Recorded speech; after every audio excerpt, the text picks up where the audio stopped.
Welcome to পুনানাবা study. তো পুনানাবা স্টাডিতে আরেকটা video নিয়ে চলে আসলাম। আজকে আমি যে ভিডিওটা এনেছি সেটা হচ্ছে বেসিক্যালি তোমাদের সাথে আমি কিছু একটু ছোট ছোট স্ট্র্যাটেজি ডিসকাস করব, যে স্ট্র্যাটেজিগুলো মেনটেন করলে তোমরা কিন্তু এই অল্প সময়ের মধ্যে সুন্দর প্রিপারেশন নিতে পারবে এবং পরীক্ষাটা খুব ভালো হবে। ঠিক আছে, দেখো আজকে বেসিক্যালি এসেছে জিকে পোরশনটা নিয়ে। ঠিক আছে, জিএস বা জিকে যা বলো, জেনারেল স্টাডিজ বা জেনারেল নলেজ যা বলো না কেন, তো তোমরা তো জানো যে এখানে আমাদের কম্পিটিটিভে কিন্তু পুরোটাই পড়তে হবে, অর্থাৎ হিস্ট্রি, জিওগ্রাফি, কনস্টিটিউশন, ইকোনমিক্স এবং কনস্টিটিউশনের খুব ভাস্ট নলেজ লাগবে না, কিন্তু পড়তে হবে। ঠিক আছে, অল্প অল্প কোয়েশ্চেন, যেগুলো উপরে কোয়েশ্চেন সেগুলো কিন্তু পড়াশোনা করতে হবে। সায়েন্স, ফিজিক্স, কেমিস্ট্রি, বায়োলজি সবকিছু নিয়ে পড়াশোনা করতে হবে। আচ্ছা, আর একটা জিনিস আমি তোমাদের বলি, যারা ধরো ভাবছো যে দেখো কোনো কোচিং এ জয়েন করবে না, নিজেরাই পড়াশোনা করবে বা কিছু, আমি কিন্তু এটা কখন নিজেদের আমাদের কোচিং আছে বলে যে এটা বলবো না যে নিজেরা পড়াশোনা করে পাস করা যায় না, যায়, কিন্তু তার জন্য অনেকটা খাটনি দরকার হয়, হ্যাঁ, এবং অনেকটা স্ট্র্যাটেজি দরকার। সেই স্ট্র্যাটেজি কিন্তু তোমাদের সাথে আজকে আমি শেয়ার করছি, কারণ আমি চাই যে তোমরা সবাই পাস করো। তোমরা আমাদের কোচিং এ জয়েন করো কি না করো, একটু পড়াশোনাটা ভালো করে যদি পাস করতে পারো তো খুব ভালো ব্যাপার। দেখো সবার আগে যেটা করতে হবে না, সবকিছু একটা আলাদা আলাদা খাতা তৈরি করো। ঠিক আছে, প্রত্যেকটা জিনিস আলাদা আলাদা করে খাতা তৈরি করো। আরেকটা জিনিস সেটা হচ্ছে মাধ্যমিকের বই। যদি মাধ্যমিকের বই তোমাদের কাছে থাকে, মাধ্যমিকের এখনকার সে আগের দিনের সেই মোটা মোটা বই, যদি সেগুলো একটু জোগাড় করে নিতে পারো, সেই বইগুলো ওপেন করো। বইগুলোতে দেখবে হিস্ট্রির প্রত্যেকটা চ্যাপ্টার আছে। ঠিক আছে, হিস্ট্রি, জিওগ্রাফি, প্রত্যেকটা সাবজেক্টের। এবার এত তো সময় নেই এখন, এতটা যে স্ট্র্যাটেজি মেনটেন করে, এই জন্যই কোচিংটার দরকার। যদি সময় থাকতো তোমরা নিজেরাও কিন্তু পাস করতে পারতে। ঠিক আছে, নিজেরা পড়াশোনা করে পাস করা যায়, যায় না একদম নয়। তো ওই বইগুলো খুলে কি করতে হবে না, তোমাদের একটু পড়তে হবে। পড়ে যে মানে যেগুলো বারবার মনে হচ্ছে যে তোমার ভীষণ ইম্পর্টেন্ট কোয়েশ্চেনগুলো লিখতে হবে। এবং তার জন্য আরেকটা জিনিস খুব দরকার, একটু 10 ইয়ার্স এর কোয়েশ্চেনগুলো একটু ফলো করা, যে কোনো পরীক্ষার। হ্যাঁ, সে তুমি ক্লাসশিপের কোয়েশ্চেন ফলো করলে বা কিছু ফলো করলে তুমি বুঝে যাবে যে কি ধরনের কোয়েশ্চেন আসে। সেই কোয়েশ্চেনগুলো খাতাতে লিখে ফেলো। প্রত্যেকটা সাবজেক্টে প্রত্যেকটা চ্যাপ্টার ওয়াইজ কোয়েশ্চেনগুলো কি করতে হবে, ধরো লিখে ফেলো। ধরো আমি ইন্দাস সিভিলাইজেশনের কথা বলছি, হিস্ট্রি ধরো ইন্দাস সিভিলাইজেশন। ঠিক আছে, অর্থাৎ কি না, ইন্দাস বা সিন্ধু সভ্যতা, যেটাকে আমরা সিন্ধু সভ্যতা বলি।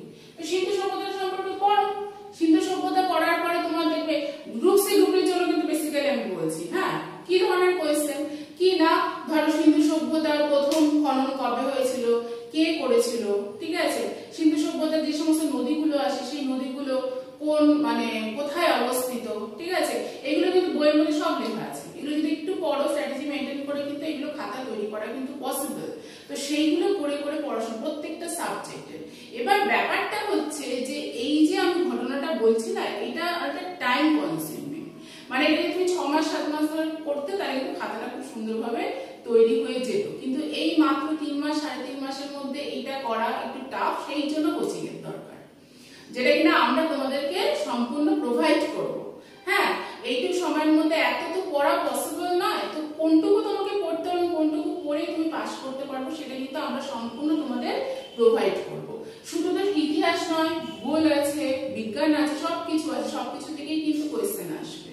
ঠিক আছে, তো সেইগুলো প্রত্যেকটা সাবজেক্ট ওয়াইজ পয়েন্ট করে করে কোয়েশ্চেন ধরে ধরে লিখে পাস করতে হবে। ঠিক আছে, এই হচ্ছে ব্যাপার। এবং কোন কোন কোয়েশ্চেন বারবার রিপিট হয়েছে, খুব গুরুত্বপূর্ণ কোয়েশ্চেন, সামনে যে পরীক্ষাগুলো গেছে, মানে আগে রিসেন্ট যে এক্সামগুলো, সেই এক্সামগুলোতে কি কি কোয়েশ্চেন বারবার এসেছে, সেইগুলো ফলো করে করে করে করে কিন্তু আমাদের একটা মেটেরিয়াল তৈরি করতে হয়। ঠিক আছে, তো আমি কিন্তু একটা দারুণ ট্রিক্স তোমাদের বলে দিলাম, এইভাবে কিন্তু মেটেরিয়াল তৈরি হয় বেসিক্যালি। তো যেহেতু সময় খুব কম, তোমরা যদি চাও যে আমরা অল্প সময়ের মধ্যে পড়ে আমরা ক্র্যাক করব, তো আমাদের সাথে মানে যোগাযোগ করো। আমাদের ইনস্টিটিউট হচ্ছে শ্রীরামপুর স্টেশনের একদম পাশে। অফলাইনে তোমরা আমাদের সাথে যোগাযোগ করতে পারো, অনলাইনেও যোগাযোগ করতে পারো।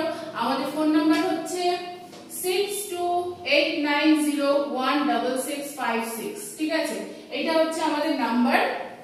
তো এই নাম্বারে তোমরা যোগাযোগ করো। অনলাইন অফলাইন ক্লাস জুলাইয়ের প্রথম সপ্তাহ থেকে শুরু হয়ে যাচ্ছে, তোমরা ক্লাস জয়েন করো। আমরা যা মেটেরিয়াল দেবো পড়ো, আমি বলছি তোমরা কোয়ালিফাই অবশ্যই করবে। এটা শুধু জিকের কথা বললাম, জিকে কিভাবে তোমাদের পড়তে হবে। ঠিক আছে, আর যারা মোটামুটি প্রিপারেশনের মধ্যে আছে কিন্তু মক দেওয়াটাও কিন্তু ভীষণ ভীষণ গুরুত্বপূর্ণ। ঠিক আছে, যে মকের যে পেপারগুলো আমরা তৈরি করব সেই পেপারগুলো সেইভাবেই তৈরি করবো যাতে তোমরা কমন আসে, তোমাদের যাতে তোমরা কমন পাও। ওকে, তো সেইভাবে মক আমাদের তৈরি হয়, সেই পরীক্ষাগুলো দেওয়া কিন্তু ভীষণ গুরুত্বপূর্ণ। তাই স্টাডি মেটেরিয়াল, মক সবকিছু পাওয়ার জন্য তোমরা অবশ্যই ক্লাস জয়েন করো। ঠিক আছে, সবাই ভালো থাকো, সুস্থ থাকো এবং অবশ্যই পড়াশোনার মধ্যে থাকো। আসছে এবার একটা নতুন ভিডিও।